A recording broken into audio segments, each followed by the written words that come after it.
BCom okay చూడమ్మా. Second BCom subject పేరు statistics. ఇందాక కార్పొరేట్ అకౌంటింగ్ చెప్పాను, ఇప్పుడు స్టాటిస్టిక్స్ చెప్తాను. అయితే ఇక్కడ మీకు అంకమత్యములో ఎన్ని చెప్పాను, మనకి మెజర్స్ ఆఫ్ సెంట్రల్ టెండెన్సీ ఎన్ని రకాలు చెప్పాను, 5 టైప్స్ చెప్పాను. అంటే కేంద్ర స్థానిక కొలతలు ఎన్ని చెప్పాను, 5 రకాలు. అంకమధ్యమం, మధ్యగతం, బాహుళకం, గుణమధ్యమం, హరమధ్యమం. ఇంగ్లీష్లో arithmetic mean, median, mode, geometric mean, harmonic mean. అవునా? అందులో అంకమధ్యమంలో మీకు 3 సిరీస్ చెప్పాను. ఏంటది? వ్యక్తిగత శ్రేణులు అంటే ఇండివిజువల్ సిరీస్, విచ్ఛిన్న శ్రేణులు డిస్క్రిట్ సిరీస్, మూడోది ఏంటి అవిచ్ఛిన్న శ్రేణులు కంటిన్యూస్ సిరీస్. మళ్ళీ అంకమధ్యమంలో వ్యక్తిగత శ్రేణులు ఏం చెప్పాను, ప్రత్యక్ష పద్ధతి, పరోక్ష పద్ధతి. విచ్ఛిన్న శ్రేణులు కూడా ప్రత్యక్ష పద్ధతి, పరోక్ష పద్ధతి. అవిచ్ఛిన్న శ్రేణులు 3 పద్ధతులు చెప్పాను, ప్రత్యక్ష, పరోక్ష, స్వాపాన. ఎప్పటికప్పుడు మీరు నోట్స్ ప్రిపేర్ చేసుకుని ఫార్ములాస్ అన్ని బుక్లో చక్కగా రాసుకోండి. మనకి మొత్తం ఈ స్టార్ట్ అయ్యేప్పటికి 100 ఫార్ములాస్ వస్తాయి. మీకు ఏ రోజు చెప్పిన లెక్క రోజు చాలా ఈజీగా అనిపిస్తుంది, కానీ అన్ని లెక్కలు కలిపేసిన తర్వాత ఎగ్జామ్లో పేపర్ ఇచ్చిన తర్వాత ఎప్పుడు ఏ లెక్క ఏ సూత్రం వాడాలనే మనకి మైండ్లో కన్ఫ్యూజన్ వస్తుంది. అంచేత ఏ లెక్కకి ఏ యూనిట్లో ఏ సూత్రం వాడుతున్నాం ఖచ్చితంగా నోట్ చేసుకుని ఉంచుకోండి. ఇప్పుడు మనం నోట్ చేసుకునేది ఏంటి, మధ్యగతం, 2వ మోడల్. ఇందులో ఏం చెప్తున్నానంటే వ్యక్తిగత శ్రేణులు చెప్తున్నాను. ఇందులో ఏం చెప్తున్నాను, వ్యక్తిగత శ్రేణులు చెప్తున్నాను. లెక్క రాసుకోండి.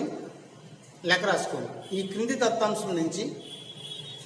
దత్తాంశం నుంచి మధ్యగతాన్ని వ్యక్తిగత శ్రేణులలో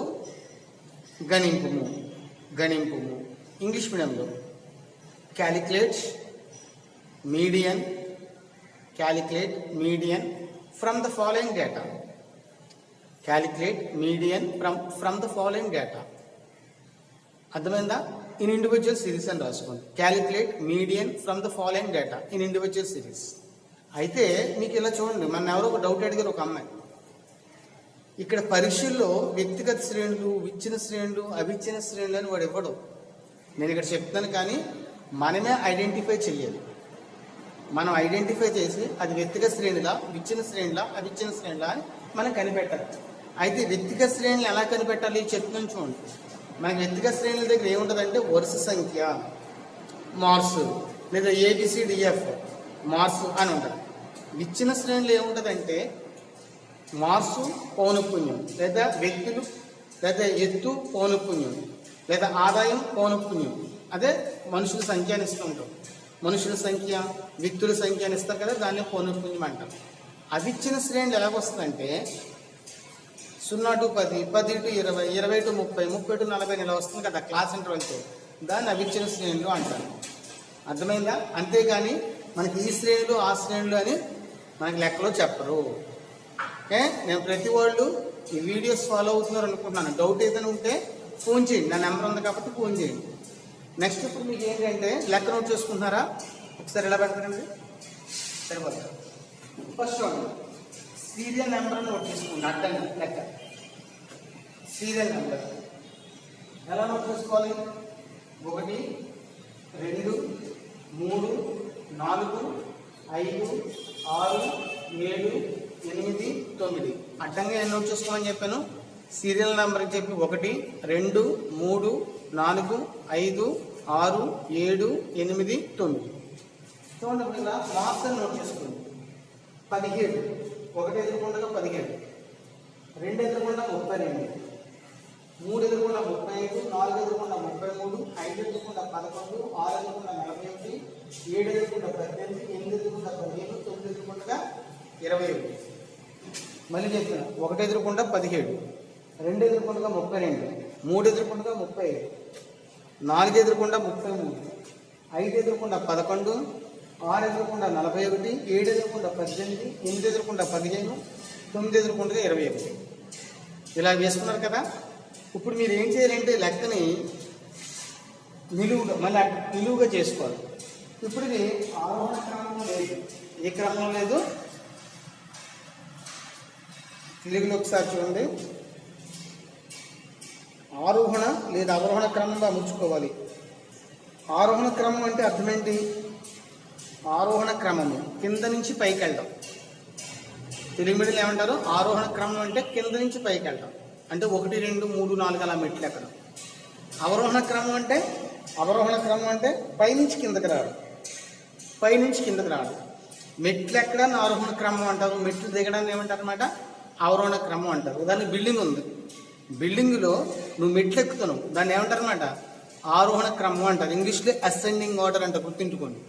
ఇంగ్లీష్లో ఏమంటారు దాన్ని? మెట్లు ఎక్కడాన్ని అసెండింగ్ ఆర్డర్ అంటారు. మెట్లు దిగిపోతున్నావు, పైకి వెళ్ళావు దిగిపోతున్నావు, దిగిపోవడాన్ని ఏమంటారు అనమాట? డిసెండింగ్ ఆర్డర్ అంటారు. తెలుగులో ఏమంటారు అనమాట? అవరోహణ. పక్కన రాసుకోండి. ఆరోహణ అంటే చిన్నది నుంచి పెద్దదికి మెట్లు ఎక్కడం, దాన్ని ఇంగ్లీష్లో ఏమంటారు? అసెండింగ్ ఆర్డర్ అంటారు. అవరోహణ అంటే మెట్లు పైనుంచి కిందకి దిగడం, అంటే పైనుంచి కిందకి. దీన్ని ఇంగ్లీష్లో ఏమంటారంటే డిసెండింగ్ ఆర్డర్ అంటారు. అర్థమైందా? ఇప్పుడు మనం లెక్కను ఏం పెట్టుకోవాలి? అసెండింగ్ ఆర్డర్లో లెక్కను అమర్చుకోవాలి. ఫస్ట్ చూడండి,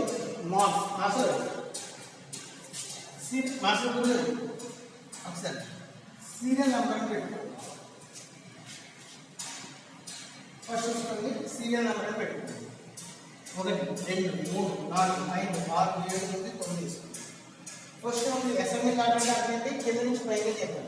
ఆ సిరీస్లో ఫస్ట్ చిన్నది ఏది? 11, తర్వాత చిన్నది 15, తర్వాత చిన్నది 17, అలా ఆపే పెట్టాలి. 18, 21, 32, 33, 35, 40.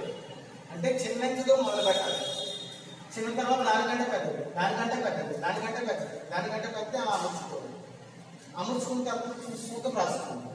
Formula medium is equal to size size of n+1/2. English medium వాళ్ళు ఇత్ ఐటమ్ అంటారు. పక్కనే రాసుకోవాలి. m is equal to medium is equal to size of n+1/2 ith. ఇత్ని టీచ్ అని రాదు, ఐటమ్ అని రాసుకోవాలి. తెలుగు మీడియం వాళ్ళు m is equal to size of n+1/2 వా అంశం అని రాసుకోవాలి. ఏం రాసుకోవాలి? తెలుగు మీడియం వాళ్ళు వా అంశం అని రాసుకోవాలి. చూడండి, m is equal to size of n అంటే ఇక్కడ 9, n అంటే 9 ప్లస్ 1 ఏంటి? సూత్రం లేదు బై 2 అంశం ఇత్ అయితే m is equal to size of 9 plus 1 ఎంత అవుతుంది? 10 అవుతుంది. 10/2 వా అంశం.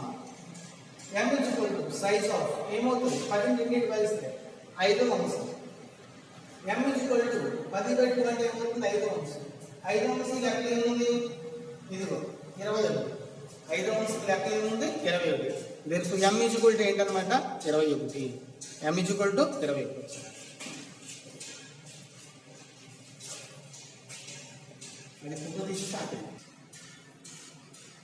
రెండో లెక్క చూడండి. ఇందులో వేరే మోడల్ అనమాట. ఇందాకని ఎలాగొచ్చిందంటే బేసి సంఖ్యలో వచ్చిన మోడల్ చెప్పాను. బేసి సంఖ్యలు అంటే ఏంటి? 1 నుంచి ఇందాక 9 వరకు వచ్చింది. అర్థమైందా? ఇప్పుడు వేరే మోడల్ చెప్తాను, మీకు అర్థమైంది. లెక్క రాసుకోండి. క్యాలిక్యులేట్ సరి సంఖ్యలో మోడల్ అన్నట్టు. అర్థమైందా కదా? అంటే సరి సంఖ్యలు అంటే ఏంటి? 6, అర్థమైందా? 8 ఆ టైప్ మోడల్ వస్తుంది. ఇప్పుడు లెక్క రాసుకోండి. క్యాలిక్యులేట్ ఇందాక చెప్పిన మోడల్ బేస్ సంఖ్యల మోడల్. ఇప్పుడు చెప్తున్న మోడల్ సరి సంఖ్యల మోడల్. ఈ లెక్కలో మీడియన్లో రెండో మోడల్. ఇప్పుడు లెక్క రాసుకోండి. Calculate median from the following data in individual series. Calculate median from the following data in individual series. తెలుగులో ఈ క్రింది దత్తాంశం నుంచి మధ్యగతాన్ని వ్యక్తిగత శ్రేణులలో గణింపుము. రాసుకున్నారా? లెక్క అడ్డంగా రాసుకోండి. సీరియల్ నెంబర్ తెలుగులో వరుస సంఖ్య అని రాసుకోండి. సీరియల్ నెంబర్ అంటే పక్కనే రాసుకోవాలి. తెలుగు మీడియం వరుస సంఖ్య నోట్ చేసుకోండి. 1 2 3 4 5 6 7 8 9 10 అడ్డంగా. 1 2 3 4 5 6 7 8 9 10 అడ్డంగా నోట్ చేసుకున్నారా? నెక్స్ట్ మాత్రం నోట్ చేసుకోండి. 1 కింద 5, 1 కింద అంతా 5, 2 కింద 8, 3 కింద 2, 4 కింద 4, 5 కింద 12, 6 కింద 15, 7 కింద 9, 8 కింద 20, 9 కింద 6, 10 కింద 14. నోట్ చేసుకున్నారా? ఇప్పుడు ఆన్సర్ చూసుకోండి. మెసేజ్ చెప్పండి. సీరియల్ నెంబర్ నోట్ చేసుకుంటాం. ఆన్సర్ మళ్ళీ ఎన్ని పెట్టుకుంటారు? మధ్యకాలు వ్యక్తిగత శ్రేణులు ఏమంటుంది? ఇండివిజువల్ సిరీస్ అంటే మీడియం వ్యక్తిగత శ్రేణిలో కాదు. ఫస్ట్ సీరియల్ నెంబర్ వేసుకోండి. 1, 2, 3, 4, 5, 6, 7, 8, 9, 10. అయితే అక్కడ దాన్ని ఏం చేయాలన్నమాట? అసెండింగ్ ఆర్డర్లో పెట్టుకోవాలి. అంటే కింద నుంచి పైకి. ఫస్ట్ అందులో చిన్నది 2 మెట్లు ఎక్కడ ఉన్నారు? 2 కన్నా పెద్దది 4 అందులో చూసుకోవాలి. 4 కన్నా పెద్దది 5, 5 కన్నా పెద్దది 6, 6 కన్నా పెద్దది 8, 8 కన్నా పెద్దది 9, 9 కన్నా పెద్దది 12, 12 కన్నా పెద్దది 14, 9 కన్నా పెద్దది 15, 10 కన్నా పెద్దది 25. దాన్ని అసెండింగ్ ఆర్డర్లో పెట్టుకోవాలి. 6 కాలం పెట్టుకున్న తర్వాత మీడియం ఇచ్చుకోండి. సైజ్ ఆఫ్ సూత్రం n+1/2 అంశం. ఇంగ్లీష్ మీడియం ఏం రాసుకుంటారంటే m size of n+1/2 ith item అని రాసుకోవాలి. పైన టీహెచ్ అని దాన్ని ఏం చదవాలి? ఇత్ ఐటమ్ అని చదవాలి. చూడండి, m సైజ్ ఆఫ్ ఇక్కడ n ప్లేస్ లో ఎంత ఉంది? 10 ఉంది. n ప్లేస్ ఎంత ఉంది? ఇక్కడ 10 ఉంది. అది ఇక్కడ 9 ఉంది. ఇక్కడ ఎంత ఉంది? 10 ఉంది. సరి సంఖ్యలో ఉంది. m సైజ్ ఆఫ్ 10+1 అనేది సూత్రంలోనే. 1 అనేది ఎందులో ఉంది? సూత్రంలో ఉంది. 10+1/2 అంశం. ఇంగ్లీష్ కూడా ఏం రాసుకుంటాను? ఇత్ ఐటమ్ అని రాసుకుంటాను. నెక్స్ట్ చూడండి, m సైజ్ ఆఫ్ 10+1 ఎంత? 11/2 అంశం. ఇంగ్లీష్ ఇత్ ఐటమ్ అని రాసుకుంటాను. m సైజ్ ఆఫ్ ఎంత వచ్చింది? 11 వీటితో భాగిస్తే 5.5 వస్తుంది. ఎంత వస్తుంది? 5.5. చూడండి, మన దగ్గర లెక్కలో డేటాలో 5 అంశం ఉంది, 6 అంశం ఉంది. అంటే we have 5th item and also we have 6th item. డేటాలో ఏం మిస్ అయింది? 5.5 ఐటమ్ ఉందా మన దగ్గర? డేటాలో ఉందా? 5 ఉంది, 6 ఉంది, కానీ 5.5 లేవు, డేటాలో లేదు. అంటే మనం ఏం చేయాలి? ఇంకా లెక్కలు ఓపెన్ చేయాలి. అంతర్నివేశం చేయగలం. ఏమైనా రాసుకోవాలి? తెలుగులో పదం ఏంటన్నమాట? అక్కడ 5.5 దాని కింద ఏం రాసుకోవాలి? అంతర్నివేశము చేయగా. ఇంగ్లీష్ మీడియంలో ఏం రాసుకోవాలి? బై ఇంటర్ప్యులేషన్. బై ఇంటర్ప్యులేషన్ రాసుకోవాలి. రాసుకున్న తర్వాత ఇక్కడ రాయండి m మళ్ళీ వేరే సూత్రం వేయాలన్నమాట. మళ్ళీ దానికి ఏం చేయాలి? ఇంటర్ప్యులేషన్ ఏం వాడాలి? వేరే సూత్రం వాడాలి. m సూత్రం ఏంటి? సైజ్ ఆఫ్ ఇక్కడ ఎన్నో అంశం? ఫస్ట్ 5వ అంశం. 5వ అంశము ప్లస్ ఇక్కడ చూడండి 0.5 ఉందనుకోండి, హాఫ్ అని వేసుకోవాలి. 0.25 ఉందనుకోండి, 25/100 వేసుకోవాలి, అంటే 1/4. 0.75 ఉందనుకోండి, 5.75 ఉందనుకోండి, 75/100 వేసుకోవాలి. అర్థమైందండి? 0.5 అంటే హాఫ్, 0.25 అంటే 1/4, 0.75 అంటే 3/4 అలా వేసుకోవాలి.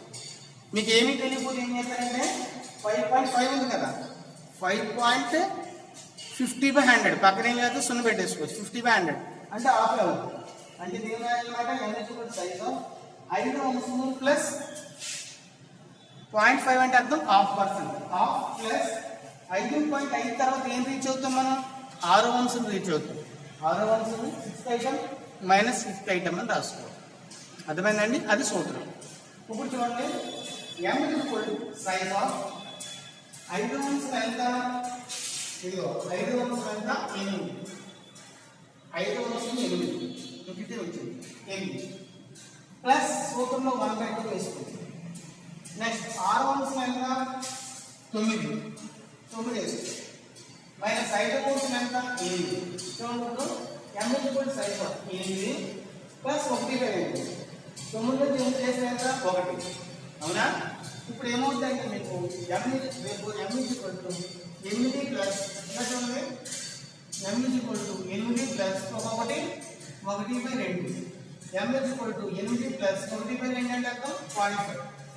హాఫ్ అన్న 0.5 అయినా అవుతుంది. m ఏమవుతుంది అనమాట? 8.5 అవుతుంది. m ఏమవుతుంది? 8.5. ఇప్పుడు మీకు 2 లెక్కలు ఇస్తున్నాను, హోంవర్క్ ఏం చేసుకోండి. ఒక లెక్క రాసుకోండి,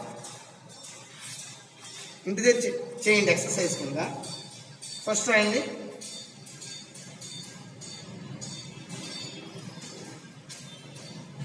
పది కుటుంబాల ఆదాయాలు ఇవ్వడమైనది. దాని సహాయంతో మధ్యగతాన్ని గణన చేయండి. మీరు ఇంగ్లీష్లో రాసుకోండి. 10 family members income is given below. Calculate median from the following data. First చూడండి, కుటుంబాలు అని పెట్టుకోండి అడ్డంగా. కుటుంబాలు అడ్డంగా ఎక్కడ వరకు వేసుకుంటారంటే ఏ, దాని పక్కన బి, దాని పక్కన సి, దాని పక్కన డి, దాని పక్కన ఈ, ఎఫ్, జి, హెచ్, ఐ, జే. అర్థమైందా? మొత్తం 10 వస్తాయి చూసుకోండి. ఆదాయము దాని కింద రాసుకోండి, ఆదాయం పక్కన దాన్ని రాయండి. ఏ కింద 550, బి కింద 610, సి కింద 575, డి కింద 625, ఈ కింద 715, ఎఫ్ కింద 815, జీ కింద 760, హెచ్ కింద 590, ఐ కింద 630, జే కింద 750. అర్థమైందమ్మా? దాన్ని చేయండి, అదొక లెక్క. ఇంకో లెక్క నోట్ చేసుకోండి.